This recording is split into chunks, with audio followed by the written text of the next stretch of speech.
오늘 본문은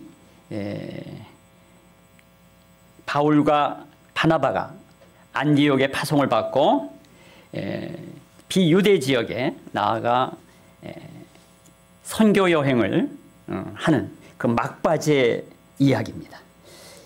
이 사도행전 14장 전체는 특별히 앞에 그 13장에서 바시리아에서 있었던 그 이어지는 그들이 또 핍박을 받고 이동을 하여 이고니온과 루스드라라고 하는 장소에서 복음을 전했던 이야기로 본문이 담겨 있습니다.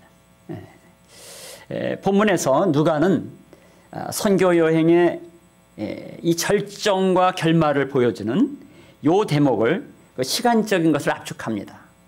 그곳에 분명히 머물렀던 시간들이 있는데 그것을 상당히 생략하고 핵심만을 담으면서 이 선교 여행의 이 절정과 마무리가 어떻게 되었는지를 소개하고 있습니다. 여러분, 제가 한번 질문을 던져보려고 합니다. 여러분 혹시 복음을 전해 보신 적이 있으세요? 그 복음을 전하다가 열받아 보신 적은 있으십니까? 좀 질문을 바꿔서 정말 복음을 전한 게 맞는지, 아니면 사람들의 이런저런 얘기를 주워 들은 이야기를 그냥 전달하고 만 것인지. 여러분 어떻습니까? 사실 이 선교 여행의 이 장엄한, 지금 우리는 사도행전에 기록되어 있으니까 또 이 전체 이야기가 얼마나 아주 대단한 이야기인가라고 우리는 지금은 느끼지만 당시로서는 정말 어려운 과정을 밟아 낯선 곳에 새로운 사람들을 만나 복음을 전하는 이 과정의 스토리를 기록한 것입니다. 그런데 실제로 이 선교 현장에서 벌어지는 이 여러 다양한 일들은 정말 우리가 반드시 하나하나 점검하고 분석하고 또 정리할 필요가 있어요. 그래서 오늘 이 14장 전체를 놓고 우리는 하나님이 이끄시는 선교 현장에서 어떤 레슨을 배워야 할 것인가, 이런 이야기를 나누고자 합니다. 뭐라고요? 하나님이 이끄시는 선교 현장에서 우리가 어떤 것을 배워야 할 것인가. 첫째로요, 하나님의 선교 현장 속에는요 조건이 있어요. 필수 조건이 있어요. 그 첫째는 필수 조건이에요. 그것이 뭔가 하니 성령의 인도와 말씀의 권위라는 거예요. 그러니까 이것이 하나님이 이끄시는 선교 현장인지 그렇지 않은지를 구별하려면, 아무리 복음을 전하는 그런 일들이 있다든가, 또는 사람들이 요즘 아울리치들을 많이 가잖아요. 그래서 사람들이 함께 어디 가가지고 부채춤을 추고 왔다든가 굉장히 아울리치라는 표현이 적합합니다. 이것을 선교 여행이다, 선교 단기 선교다 이렇게 표현하는 건 적절하지 않아요. 우리 사도 바울이 보여줬던 바나바와 함께 팀이 되어 나아갔던 이 선교 현장이라고 하는 것을 어떻게 대비시키기는 정말 한계가 있습니다. 어쨌거나 정말 그것이 크든 작든 하나님이 이끄시는 선교 현장이라면요 반드시 필수의 조건을 갖춰야 돼요. 그것이 뭐냐면 성령의 인도를 받는 것과 두 번째는 말씀의 권위가 나타나는 거예요. 이 두 가지가 중요합니다. 오늘 본문의 1절과 3절을 보면요 이런 기록이 남겨 있어요. 지금 바시리아에서 이고니온으로 옮겨왔습니다. 이 두 사도가 유대인의 회당으로 들어갑니다. 그랬더니 그 유대와 헬라의 허다한 무리가 믿게 됩니다. 그러면서 3절을 우리가 한 목소리 읽겠습니다. 다 같이 시작. 두 사도가 오래 있어 주를 힘입어 담대히 말하니 주께서 그들의 손으로 표적과 기사를 행하게 하여 주사 자기 은혜의 말씀을 증언하시니라. 아멘. 여기 분명한 것은요 성령께서 그들과 함께 하셨다는 거예요. 그들을 인도해 가셨다는 거예요. 이 3절에 제가 특별히 중요한 주체가 되는, 주어가 되는 부분에 노란색으로 표시를 했습니다. 거기 보면 3절에 뭐라고 얘기하냐면 주를 힘입어, 누가요? 두 사도가, 바울과 바나바가 주님을 힘입었다는 거예요. 성령을 힘입었다는 거예요. 그래서 담대히 말할 수가 있었다는 거예요.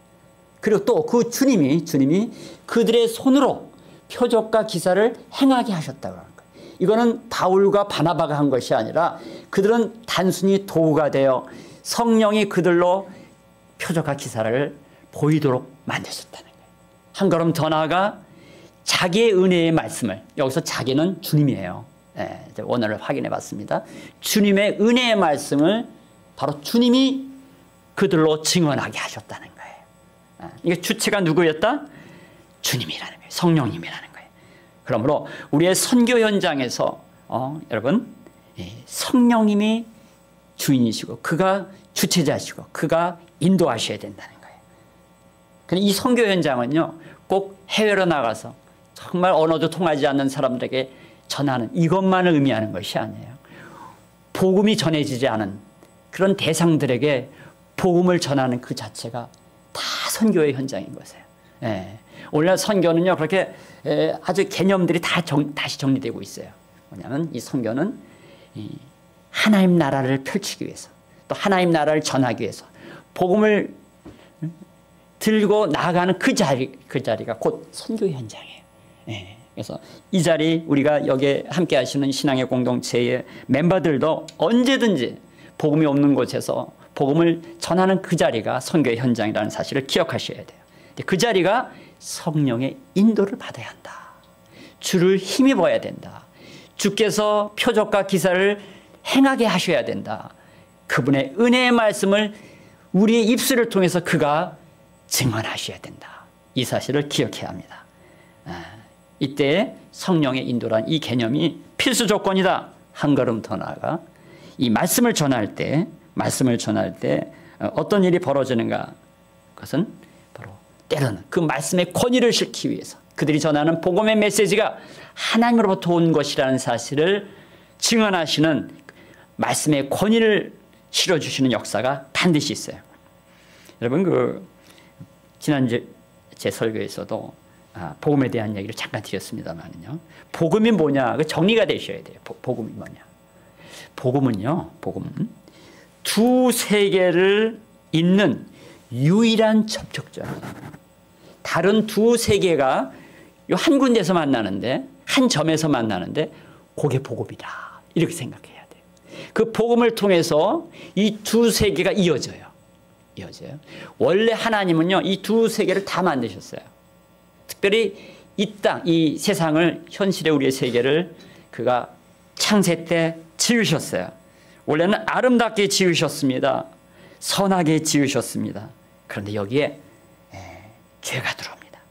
그렇게 죄가 들어오자 그 아름답고 선했던 이 창조의 질서가 훼손되게 되었습니다. 자, 그래서 하나님은요, 이 훼손된 세계에서 특별히 구원될 자를, 구원을 받아 마땅한 사람, 또 구원하기로 작정한 사람들을 이 훼손된 세계에서 건져내요. 하나님의 세계로 진입시키십니다. 이때 뭐가 필요하냐면 복음이 필요하다는 거예요. 자, 그래서요, 다시 한번 제가 PPT 올려주세요. 거기 이렇게 제가 정리를 할 수가 있어요. 복음을 통해서 내 안에 하나님 나라가 주입되는 우리가 경험을 할 수가 있어요. 동시에 우리는 이 복음을 통해서 하나님 나라로 진입해 들어가는 거죠. 그럼 이 복음이 뭐냐? 바로 그리스도가 우리의 죄의 문제를 해결하시기 위해서 어떻게 하셨는가 하니 그가 십자가를 지시고 죽음에 처하셨다가 다시 부활하세요. 새 생명을 주기 위해서 부활하세요. 이 죽음과 부활의 사건이 바로 복음이에요. 바로 이것을 믿는 사람들에게 하나님 나라에 진입할 수 있는 경험을 허락하시는 거예요. 동시에 그것은 하나님 나라가, 하나님의 통치가 우리에게 찾아오는 거예요. 이런 경험이 복음을 통해서 가능하다는 거예요. 여러분, 요한복음 3장에 보면 아주 유명한 그 만남의 사건이 있어요. 그 사건은 예수님과 당시에 아주 중요한 바리새인 중에 아주 괜찮은 사람 한 명 있었어요. 그 사람이 니고데모라고 하는 사람인데 그 니고데모가 만나는 사건이에요.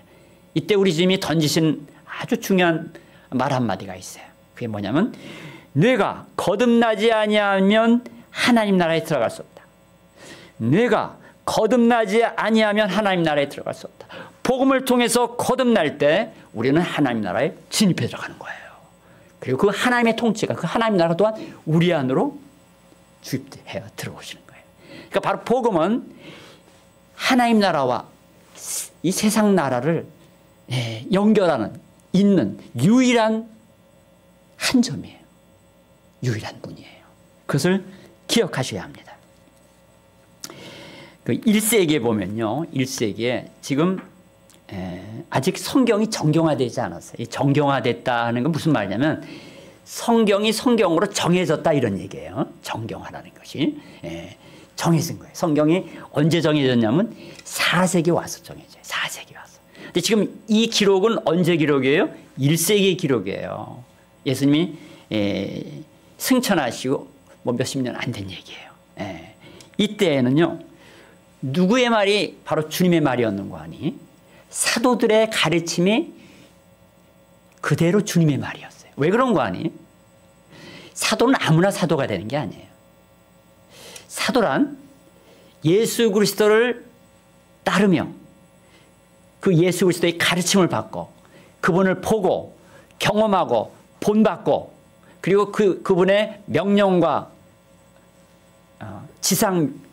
위임 명령, 지상에서의 위임 명령을 받은 사람들이에요. 그래서 그들은 자기 말을 하는 것이 아니라 철저하게 주님의 말씀, 주님의 가르침을 그대로 전달하는 사람들이었어요. 이거 안심해도 되는 것이요. 히브리 유대 문화 속에서는요. 다시 말해서 유대인들은 어떤 생각에서는 하나님의 말씀은 절대 가감해서는 안 되는 아주 그대로 전달되어야 되는 말씀이라는 것을 아주 너무나 그 의식이 깊이 뿌리를 내리고 있었던 사람들이에요. 그래서 이 사도들은 바로 예수님이 하신 말씀을 그대로 있는 그대로 가감 없이 전달했던 사람들이라는 사실을 기억하시기 바라요. 그리고 그 가르침, 즉 사도들의 가르침은 주님의 가르침일 뿐만 아니라 그 사도들의 가르침이 1세기 신앙 공동체를 세우게 된 것입니다. 그런데 그 말씀을 전했을 때 그것을 받아들이기에는 전혀 이러한 문화적 배경이 없는 이방인들에게는 또 허다못해 잘못된 편견에 사로잡혀 있었던 유대인들도 포함해서 지금 사도들이 전하는 이 말씀이 하나님으로부터 오신 말씀이라는 사실, 그거를 받아들이게 하는 데는요, 그 말씀의 권위를 필요로 했어요. 그래서 그 권위를 심어주기, 더해주기 위해서 우리 주님은 어떻게 하셨는가 하니 표적과 기사를 동반시켰던 것입니다. 아시겠습니까? 그럼 오늘날 여러분 생각하기에 그럼 오늘날은 왜 이런 표적과 기사들이 없습니까? 4세기 이후 성경이 정경화되자 성경 자체가 이미 하나님의 말씀으로 권위로운 말씀이 됐어요. 이것은 신앙의 이 공동체들이 쭉 이어서 이것이 하나님의 말씀이야. 수많은 위서들이 있었어요. 가짜 이러한 기록들이 있었어요. 그걸 다 추려내고 이것이 하나님의 말씀이야. 이것이 이 사도들의 가르침이야 라고 하는 그런 내용을 4세기 초엽에 교회가 확정을 합니다. 그래서 성경으로 이제 정해지는 것이에요. 이후에 이 성경은 이제 권위로운 하나님의 말씀으로 우리가 받아들여 줄 수가 있게 된 거예요. 그리고 그 이후에는 특별히 표적과 기사를 필요하지 않는 지역에서는 굳이 그런 것을 남발하지 않아요. 때로는 잘못 남발될 수가 있어요. 보이지 않는 초자연적인 능력이 자꾸만 나타났을 때 그것을 인하여 잠시 후에도 좀 소개하겠습니다만 사람들이 이것을 오도하거나 그것을 이용하여 잘못된 그런 어떤 도구화로 사람들이 왜곡될 수가 있는 것입니다. 그래서 그럼에도 불구하고 아직도 이 선교 처녀지라고 그러죠. 처음 복음이 전해지는 이런 곳에서는 특별히 표적과 기사가 그 메시지에 동반될 때가 있다 그래요. 또 실제로 그런 것이 사실이에요. 그걸 기억하시면서 문제는 이 성경의 이러한 권위로움을 오늘날 놓치고 있는 시대를 우리는 산다라고 하는 그런 안타까움이 있는 것입니다. 제가요 며칠 전에 전화 한 통을 받았어요. 아주 장시간의 전화 통화였습니다. 이 전화에서 그 목사님이 아주 뭐 저보다 더 유명해요. 요즘 그분이. 저는 유명한 사람이 아니라는 걸 아시죠? 근데 그분은 유명해요. 혹시 그 이름을 대면 여러분도 아실 분들이 덜어 있어요. 그런 분이 전화가 왔어요. 저하고 오랜 관계가 있는 분인데 이분이 한탄을 하면서 하는 얘기. 무슨 말이냐면 자기도 한탄스러운데 지금 한탄스러운 이런 젊은 신학도들의 이야기를 저에게 전해줬습니다. 여러분, 가장 성경을 잘하는 사람들이 누굴까요? 어려운 질문했죠. 질문이 우문이었습니다. 좀 구체적으로 좀 나눠야 돼요. 정말 경험적으로 성경을 믿어서 경험적으로 야, 이게 하나님의 말씀이야 라고 하는 사람들이 성경을 잘하는 사람일 거예요. 그렇죠?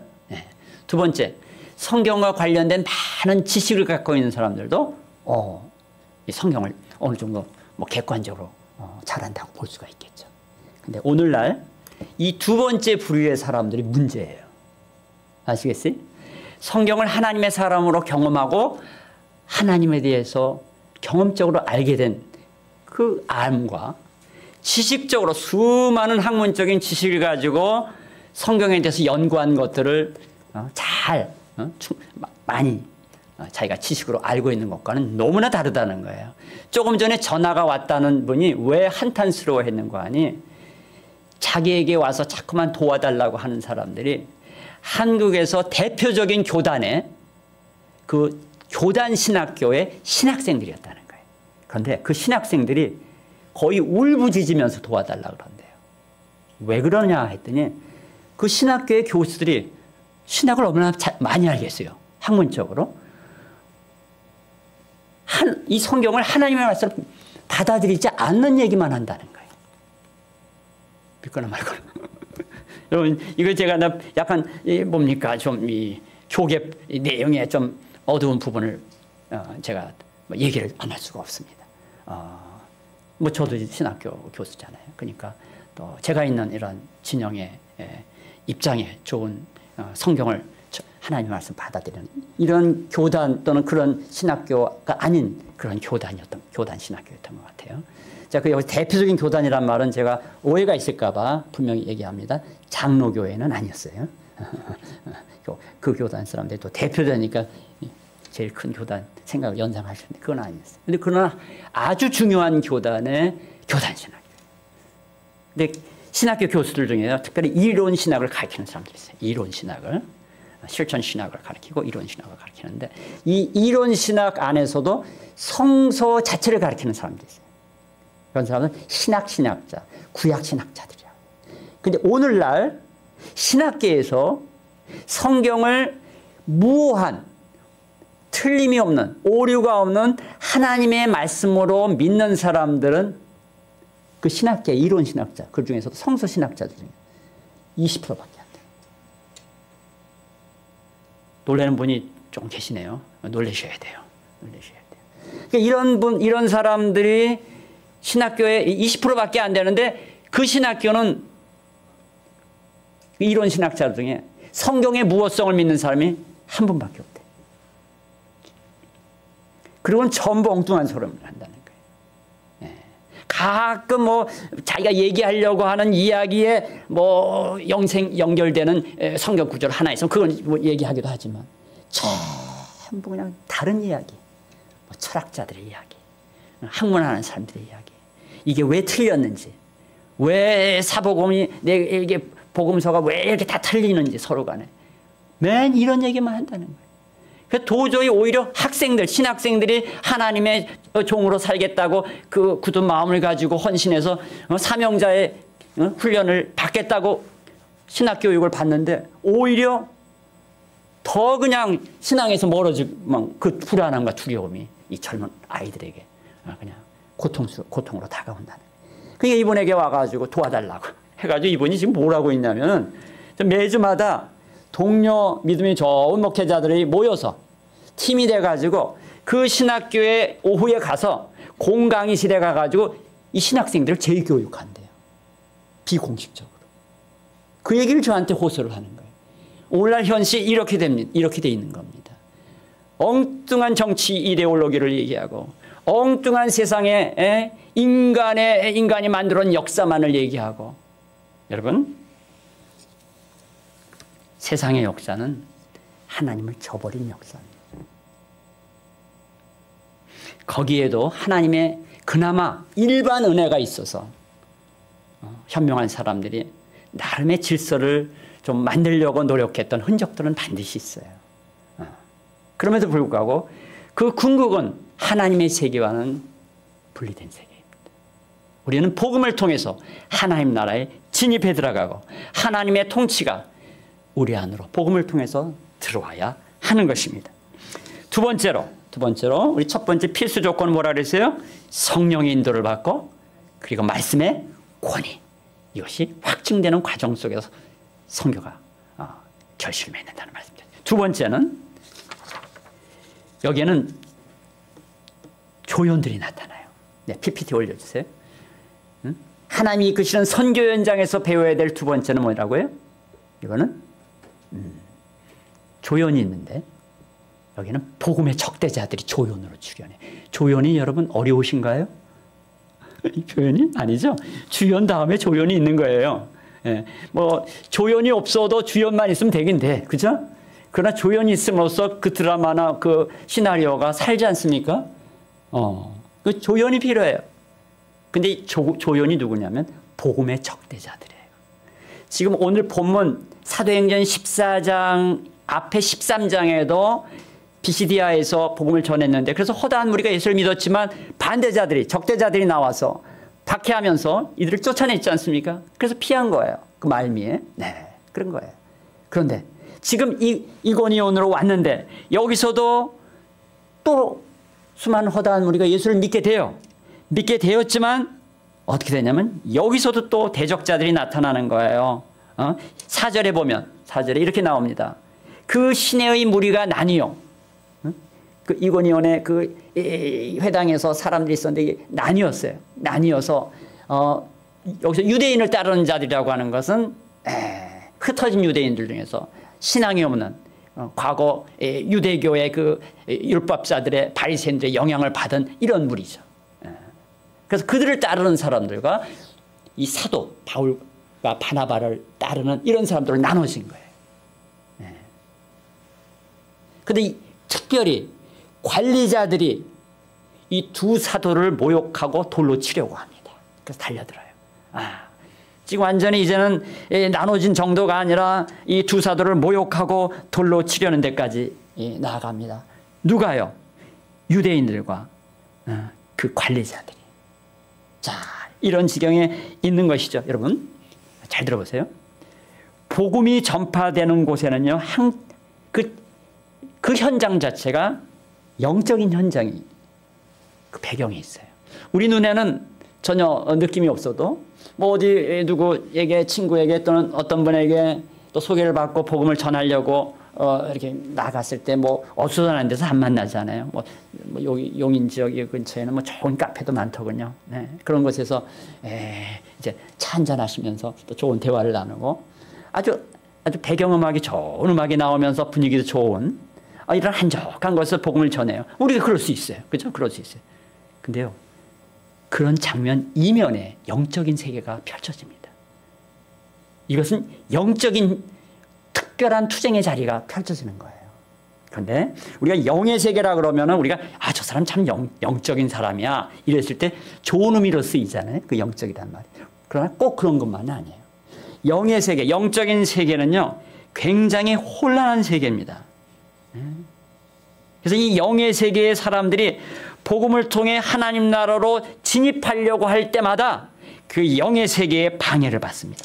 거기는 어둠의 영들이 세력을 펴고 있기 때문입니다.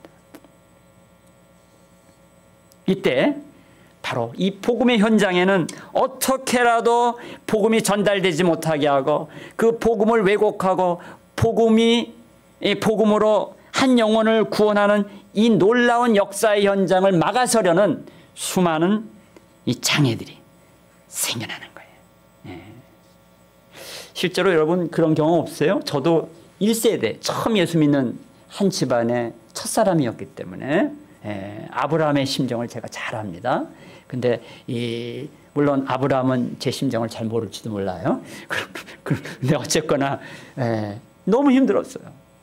너무 힘들었어요. 상상도 못할 정도로 구박과 힘든 과정을.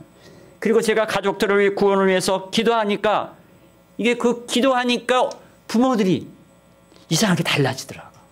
가정의 문제가 막 생겨나요. 형제들 간에도 막 사건들이 터지고 말이죠. 이런 얘기하니까 그러면 전하지 말아야 되겠다. 겁먹지 마세요. 이걸 돌파하셔야 돼요. 돌파하셔야 돼요. 저는요 너무나 내성적인 사람이었어요. 여기 혹시 딱 보니까 여기도 내성적인 분이 몇 분 계시다. 네. 내 친구들이 나를 뭐라고 표현했냐면 너는 내성적인 사람이 아니야. 초내성적인 사람이야. 이렇게 얘기했어요. 내가 갖고 있는 어떤 것도 남에게 이것을 드러내는 걸 너무너무 꺼려하는 사람이었습니다. 내가 갖는 고통, 내가 갖는 아픔, 내가 갖는 이 수많은 염려들을 누구에게도 얘기한 적이 없어요. 누구에게도.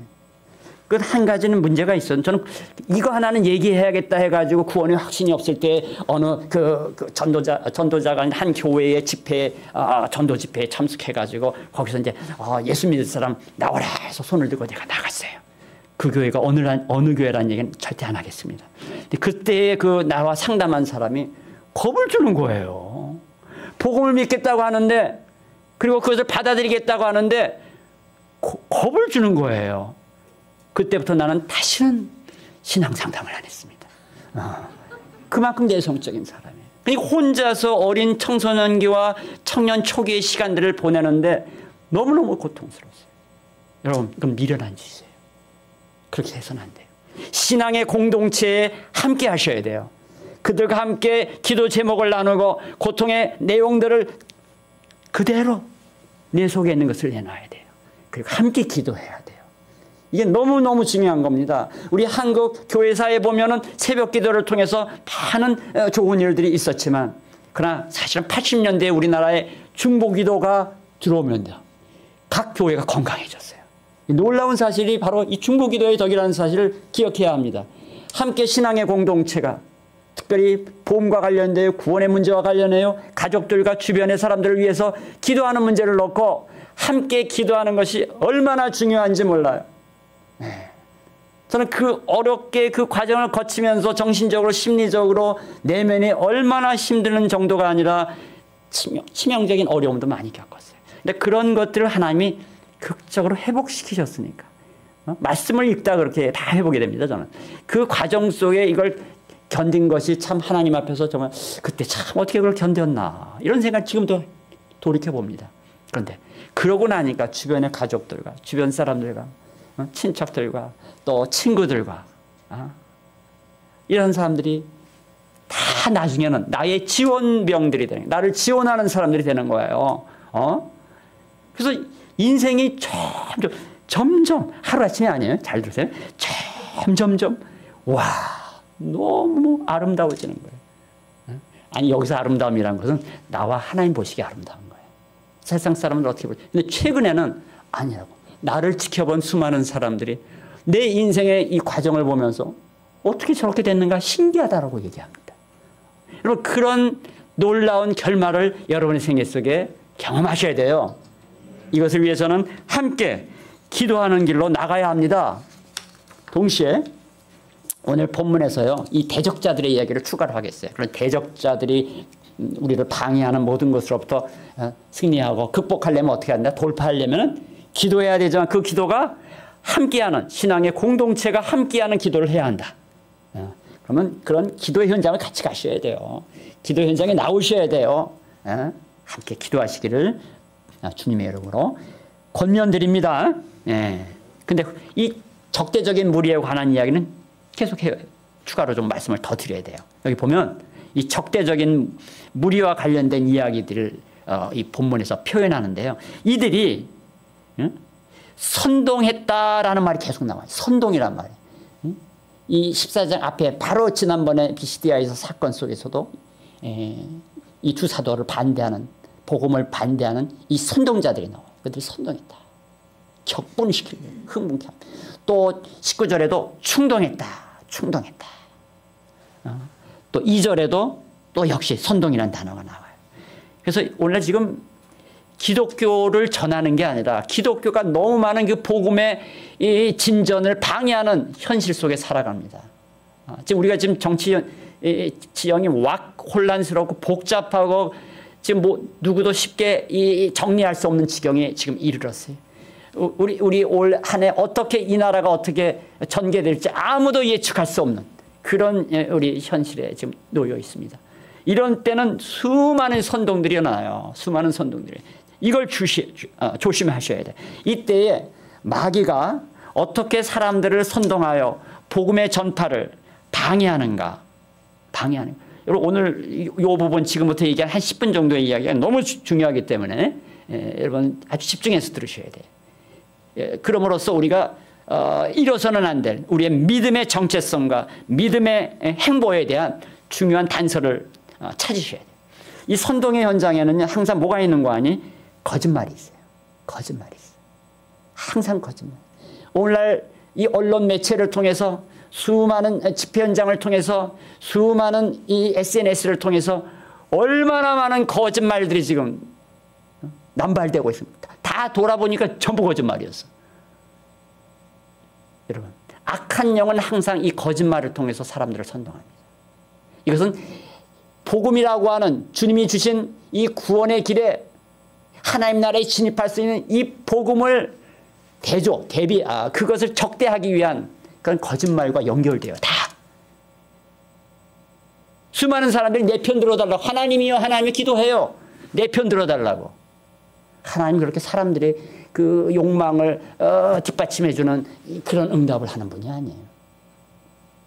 그러한 욕망이 그냥 그 원함이 그 소원이 그 기대가 무엇을 통해서 더 부추겨주는지 아십니까? 거짓말을 통해서. 안 되면 이것이 이 선동의 결과는 폭력으로 나타나는 거예요. 폭력으로 나타나는 거예요. 그리고 한 걸음 더 이 선동의 현장 속에서는 거짓말뿐만 아니라 그 거짓말이 어떤 형태로 흘러가는 거 아니 사람들이 갖고 있는 기존의 생각들, 기존의 가치관, 기존의 인식, 기존의 그 마인드셋을 부추겨주는 거예요. 부추겨주는 게 오늘 잠시 후에 나오겠습니다만 그런 일이 지금 벌어지고 있어요. 그런 일이 벌어져요. 그게 무슨 말이냐면 8절에 보면 이 이고니온에서도 박해를 받고 이제 옮겨가요. 어디로 갔냐면 루스드라라고 하는 지역으로 갑니다. 그 루스드라에서 어떤 일이 벌어지냐면 보니까 그 구원을 받을 만한 믿음이 있는 한 장애인을 만나요. 그래서 그 장애인을 바울이 회복시키는 역사를 보입니다. 그랬더니 갑자기 사람들이 우와 제우스와 이 헤르메스가 나타났다. 아시겠어요? 예.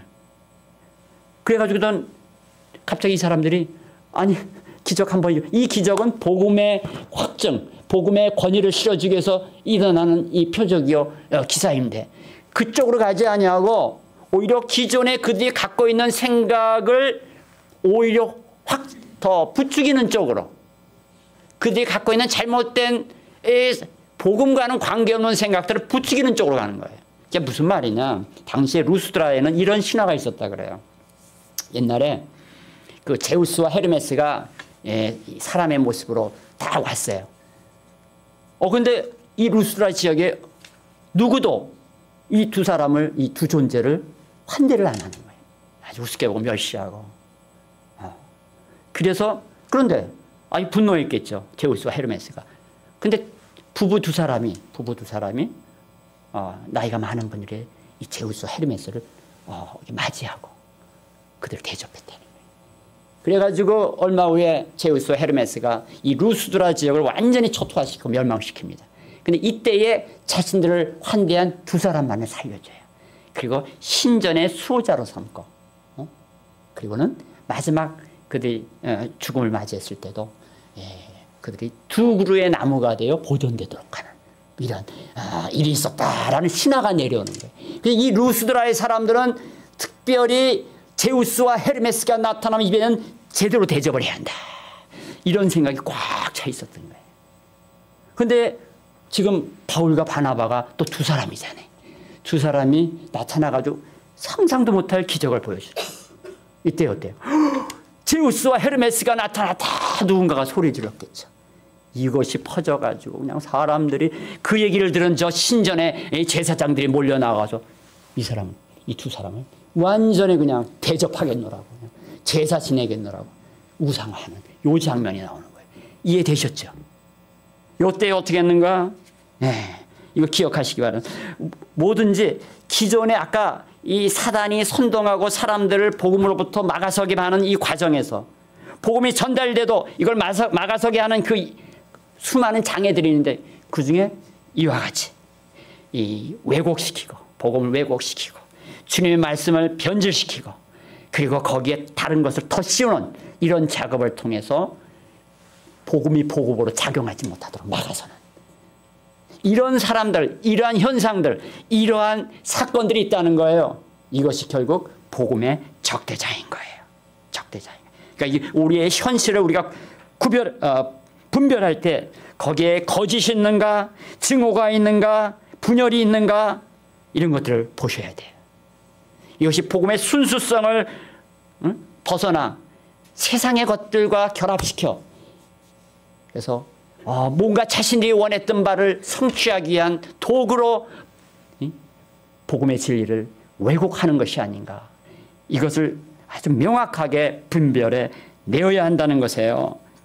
이런 혼란한 현실 속에서 우리는 더욱 복음의 길을 찾아야 합니다. 복음의 우선순위를 두는 삶을 살아야 합니다. 바로 이러한 도전 앞에 진심으로 진실로 삶으로 반응하는 저와 여러분 되기를 주님의 이름으로 축원을 드립니다. 마지막으로 이 하나님이 이끄시는 선교 현장에서 배워야 될 세 번째 레슨이 있어요. 이 선교 현장에서는요 하나의 과정이 있어요. 그러니까 필수 과정이 있어요. 그게 뭐냐? 고통의 과정이에요. 고통의 과정이에요. 조건은 성령의 인도와 말씀의 권위. 두 번째 조연들은 복음의 적대자. 근데 꼭 복음의 적대자들이 나타날 걸 예상을 하셔야 되는 거예요. 예상을.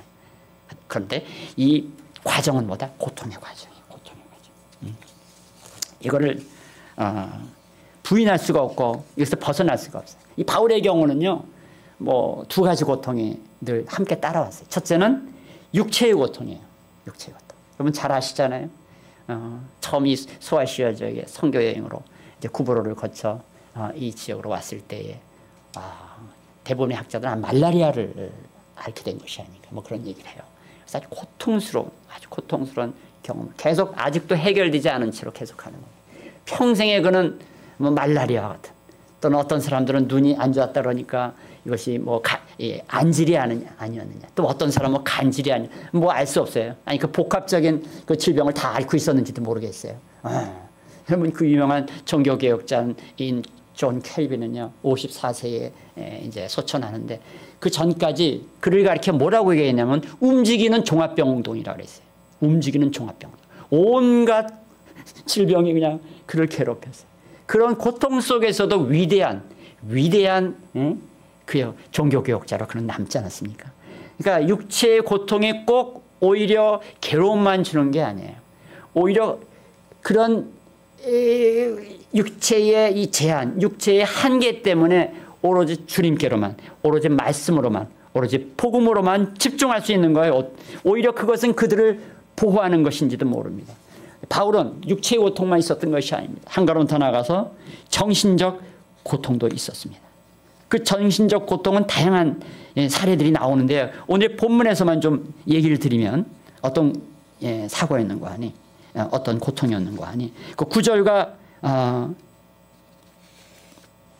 그 루스드라 9절 이후에 쭉 나오는 얘기가 8절 이후에 루스드라 사람들이 이 타고날 때부터 장애를 안고 있었던 발을 쓰지 못하는 한 인물이 바울의 치유의 이 놀라운 기적의 역사를 통해서 회복이 되는 사건을 통해 가지고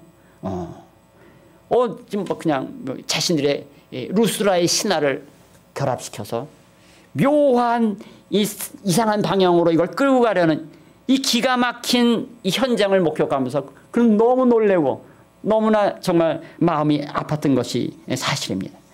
근데 아까도 얘기했지만 아니 신하면 신하로 끝나야지 그게 어떻게 그렇게까지 난리들을 치는가. 근데 이 과정에요. 그 배경이 또 있어요. 거기 그 소문이 퍼지자 누가 달려왔다 그랬어요? 그 시외의 신전 제사장들이 뛰어온 거예요. 막 그냥 뭡니까 제사를 벌이기 위해 필요한 이런 소장품들을 갖고 달려왔어요. 그 왜 이런 일이 벌어지는가? 당시에요 고대의 종교 신전의 경제사, 경제 역사를 연구하는 학자들이 요즘 재미난 연구들을 많이 하는데, 한 도시는 그 도시를 떠받치는 그 신전들이 있어요. 그 신전을 중심으로 경제가 돌아가는 거예요. 경제가 어떻게 돌아가냐? 정기 행사와 비정기 행사가 있는데, 그 정기 행사를 통해서 수많은 사람들이 재물을 바쳐. 그럼 재물을 준비하는 과정이 있을 거 아닙니까? 그리고 그 재물을 사야 돼. 구입하고 그걸 또 바쳐. 그럼 그 재물을 가지고 또 이것이 누군가한테 팔아넘기거나 그것을 나눠주거나 이렇게 하는 거죠. 그때에 이 재물과 관련된 이 일종의 이 경제가 돌아가는 겁니다. 뿐만 아니라 이 신전들은 끊임없이 신전을 수리하고, 지금만 뭡니까? 인테리어 공사가 있는 게 아닙니다. 과거에도 있었던 거예요.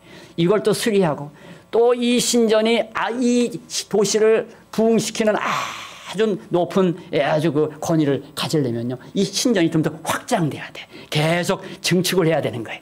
그때마다 거기에 공사에 투입되는 수많은 사람들에게 임금을 줘야 돼요. 그 임금은 어디서 나옵니까? 사람들에게 부채질을 해가지고 제사를 끊임없이 지내게 해서 헌물을 바치고 재물을 바치, 이 과정 속에 돈이 돌아가는 경제 고리가 형성된다는 거예요. 여러분 좀 이해가 되시죠? 그걸 실제 근거들을 가지고 연구하는 학자들이 있어요. 네. 그런 자료들을 찾아보니 아주 이거는 쉽게 말해서 비정기 행사에 계속 그런 행사가 연중 있지 않냐면 이 사람들이 유통이 되지 않아. 경제가 돌아가지도 않는다는 거예요. 그렇게 되면 가장 비정기적 행사가 사라지는 때가 어떤 시기일까요? 비수기인 거예요. 비수기. 비수기가 오래되면 안 되는 거예요. 그래서 지금 보니까 건수를 만들 수 있는 이 신전 제사 활동이 이게 좀 벌어질 수 있는 좋은 건수를 발견한 이 제사장들이 달려와 이들을 바로 바울과 바나바를 우상시하면서 이 엉뚱한 짓을 하게 했던 것이죠. 왜 전에 우리가 사도행전 초기에 이교구에서 예배드릴 때 이것이 있었는지는 제가 그때 그 설교를 여러분들 기억하는 분이 계실까 모르겠습니다.